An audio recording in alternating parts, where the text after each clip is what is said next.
फक्त 2 महिने राहिलेले आहे आणि आता या मोमेंटला माझे असे रिलेशन मेंटेन झाले नाशिकमध्ये की मला असं वाटतं की मला पुन्हा पुन्हा यावं लागेल.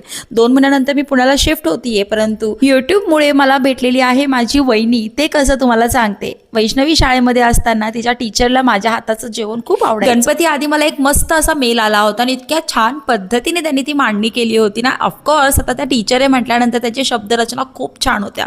मी मेल्ट झाले होते त्यावेळी, पण मला यायला जमलंच नाही का आता मी कोल्हापूरला होते. त्यानंतर एक वेळा त्या आमच्या गल्लीतनं चालल्या होत्या, तर एकदम मी अचानक बाहेर त्यांना दिसले आणि आमची भेट झाली. इतकं छान वाटलं. त्यानंतर आमची बॅक टू बॅक 2 ते 3 वेळा भेट झालीच आहे. तसं तर त्यांच्या पहिल्याच भेटीमध्ये मला त्यांचा आपुलकीपणा तो जाणवला होता, पण सतत आम्ही भेटत राहिलो त्यामुळे आता आमचं रिलेशन खूप छान झालंय. आणि ज्यावेळेस मी घरी गेले तर मला त्या सरांनी सांगितलं की इथून पुढे तू माझी ताई आहेस आणि मला तू अण्णाच म्हणायचं. आणि खरं सांगू का, तर मला सुद्धा त्यांना भेटल्यावर ना असं वाटत होतं की काहीतरी आमचं आधीचं रिलेशन असेल, कारण की इतकं आपुलकीपणा आणि इतकं क्लोजनेस मला कधी फील नाही झालं कोणा बाबतीत.